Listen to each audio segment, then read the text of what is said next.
کہ تم لوگ جب اپنے ارد گرد نظر دوڑاتے ہو کیا دیکھتے ہو؟ تم دیکھتے ہو بلند و باغ عمارتیں، بڑے بڑے شہر، مشینیں، جدت، اتنی مضبوط حکومتیں تم دیکھتے ہو تو تم سمجھتے ہو کہ نہیں بھائی اس کو زوال نہیں آ سکتا، یہ جو تہذیب ہے، اتنی طاقت، اتنی مضبوطی، مشینیں، اتنی قوت، اتنی ترقی، کیا یہ اچانک مٹ جائے گی؟ دیکھتے ہی دیکھتے یہ صفحہ سے مٹ جائے گی؟ نہ ایسا نہیں ہو سکتا بھائی، نہیں ایسا کیسے ممکن ہے؟ بالکل یہی قوم نوح کا زن تھا، بالکل یہی قوم عاد کا زن تھا، بالکل یہی قوم سمود کا زن تھا، بالکل یہی قوم شعیب کا، قوم لوط کا اور آل فرعون کا زن تھا۔ وہ بھی یہی سمجھتے تھے، وہ قومیں 90 گنا بڑھ کر تھیں ان سب میں، ان قوموں کی آبادی تم سے 90 گنا زیادہ تھی، ان قوموں کے شہر، ان کی آبادیاں، ان کی جدت، ان کی عمارتیں تم سے 90% بڑھ کر تھیں، ان کی مشینیں تم سے 90% بڑھ کر تھیں، وہ تم سے 90% آگے تھے، 90 گنا آگے تھے۔ وہ بھی یہی سمجھتے تھے کہ بھائی کوئی نہیں، کچھ بھی نہیں ہونے والا ہے، ایسے یہ مٹ سکتا، صحیح ہے، ہاں ایسا نہیں ہو سکتا۔ لیکن کیا وہ سچے ثابت ہوئے؟ وہ عقل کے اندر تمہارا مقابلہ کس کے ساتھ ہے؟ جان لو تم نیچر کے ساتھ دشمنی کر رہے ہو۔ رب تمہارا کون ہے؟ یہ کائنات۔ تمہارا معاملہ یہ ہے، تمہارا مسئلہ یہ ہے، تم سمجھتے ہو کہ تم جہاں موجود ہے یہ جتنی مخلوقات ہیں ساری بے جان ہے، نیچر بے جان ہے، نیچر نہ کوئی سنتی ہے، نہ سمجھتی ہے، نہ کوئی ریئیکٹ کرتی ہے، نیچر تو بس مخلوقات ہیں، پہاڑ ہے، پتھر ہے، پڑا ہوا ہے، اس میں کوئی جان تھوڑی ہے، وہ سمجھتا تھوڑی ہے۔ اے عقل کے اندر جس دن تم نے غور کر لیا تمہارے اوپر بالکل واضح ہو جائے گا، تمہاری مثال بالکل اس مخلوق کی سی ہے، اس خلق کی سی ہے، جیسے تمہارے اپنے ہی جسم میں، تمہارے اپنے ہی جسم میں ایک خلیے کے اوپر ایک مخلوق جو ہے وہ اگر ارد گرد دیکھے اسے کیا نظر آئے گا؟ اس کو زیادہ سے زیادہ آس پاس کے 2-4 خلیے نظر آئیں گے، اس سے بڑھ کر اسے کچھ نظر نہیں آئے گا۔ اور وہ کیا سمجھے گی؟ وہ تو یہ سمجھے گی جیسے تمہیں یہ زمین میں مخلوقات نظر آ رہی ہیں۔ لیکن کیا حقیقت یہی ہے؟ حقیقت یہ نہیں ہے، وہ تمہارے اندر موجود ہے، تمہارے جسم میں موجود ہے۔ کبھی اپنے جسم میں خوردبین سے دیکھو سے کتنی لیونگ تھنگز ہیں، غور تو کرو۔ اگر تمہارے جسم کے اندر کوئی بھی مخلوق یہ سمجھے کہ بھائی اسے کوئی پوچھنے کھینچنے والا نہیں، وہ خلیے میں جو جی چاہے، جتنی جی چاہے، جیسے جی چاہے تباہی میں چاہے، تو کیا تم برداشت کرو گے؟ تمہیں فیل نہیں ہوتا؟ ایک حد تک تم اسے برداشت، تم اسے بیماری کا، تم اسے وائرس کا نام دو گے، ایک حد تک برداشت کرو گے۔ جب برداشت کی حد ختم ہو جائے گی تو پھر تم دوائی ڈالو گے اور اسے مار دو گے، اس کے صفحے سے مٹا دو گے۔ بالکل اسی طرح یہ جو تمہیں ہر طرف نظر آ رہا ہے، تم رب میں موجود ہو، رب میں، یہ تمہیں ہر طرف رب کا وجود نظر آ رہا ہے۔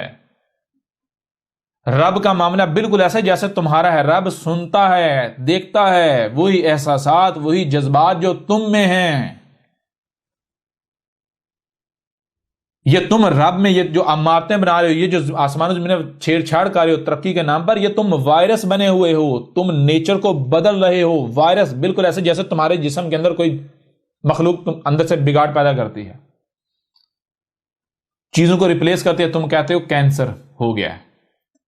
تم رب کے اندر، یہ زمین جو رب کا ایک خلیہ ہے، تم اس میں کینسر ہو۔ تو رب نیچر تمہیں برداشت کرتی رہی کب تک؟ جب تک کہ برداشت کی حد تھی۔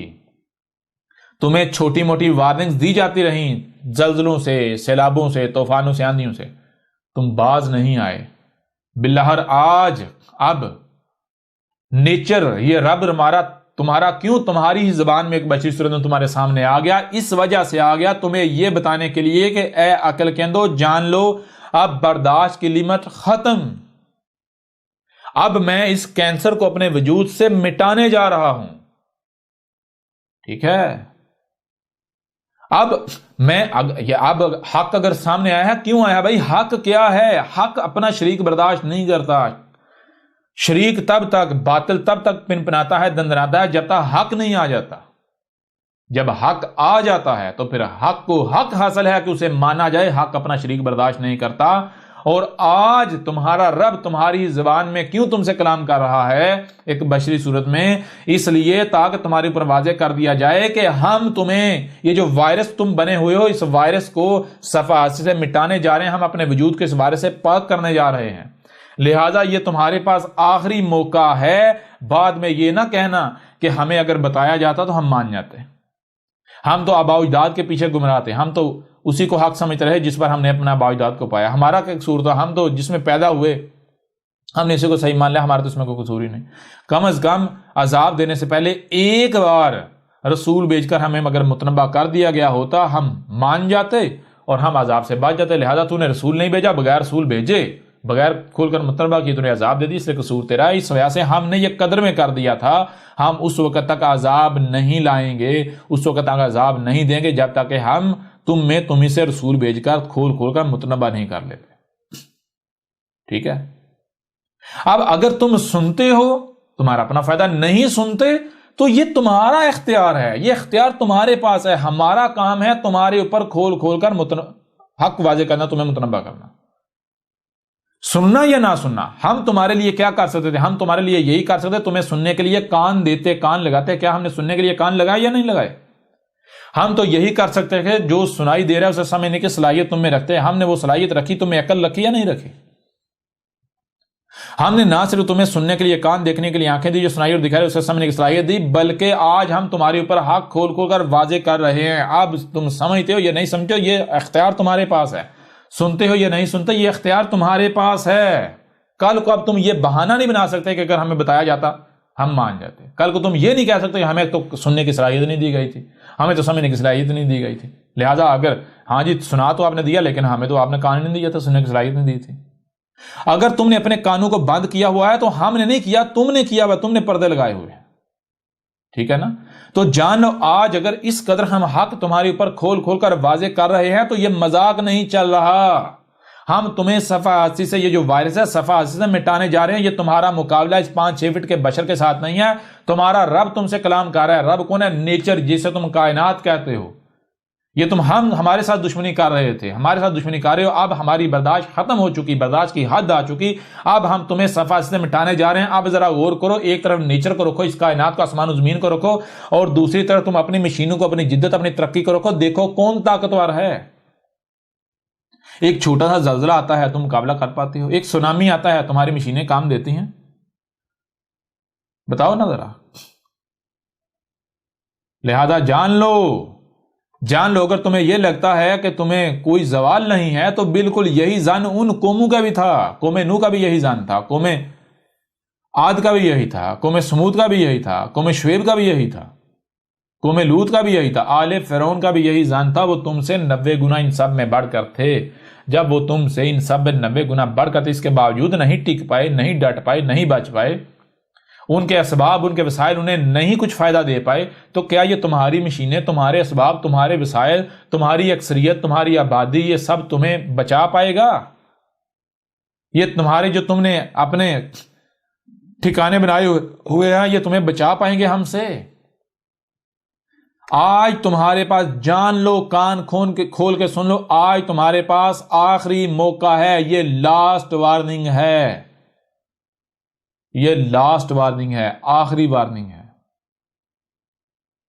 ورنہ تم صفحہ 80 سے مٹا دیے جانے والے ہو۔ اب بھی اگر کوئی یہ سمجھتا ہے کہ یہ مذاق ہے، کوئی کہتا ہے کہ احمد عیسیٰ کذاب ہے، تو میں اسے ببانگ دہل کہتا ہوں، ڈنکے کی چوٹ پر کہتا ہوں کہ وہ اگر سچا ہے تو آئے، سامنے آئے، احمد عیسیٰ کو کذاب ثابت کرے، احمد عیسیٰ کو غلط ثابت کرے۔ آؤ ذرا میدان میں تو آؤ۔ اب نظر آ رہا یا نہیں آ رہا نظر؟ لَقَدْ أَنزَلْنَا إِلَيْكُمْ كِتَابًا فِيهِ ذِكْرُكُمْ أَفَلَا تَعْقِلُونَ۔ اور پھر آگے کیا؟ اگلی آیت، وَكَمْ قَسَمْنَا مِنْ قَرْيَةٍ كَانَتْ ظَالِمَةً وَأَنشَأْنَا بَعْدَهَا قَوْمًا آخَرِينَ۔ تو ہم نے کیا کیا تھا؟ وہ جو پہلی اقوام تھی ان میں کیا کیا تھا؟ جن کو اسی طرح جیسے آج احمد عیسیٰ کھول کر متنبہ کر رہا ہے اور تم نہیں مانے، بالکل اس طرح ان قوموں نے بھی یہی کیا تھا۔ ہم نے نہ صرف انہیں صفحہ سے مٹا دیا بلکہ جن کو بچایا گیا تھا ان کو بعد والی قوم کر دیا۔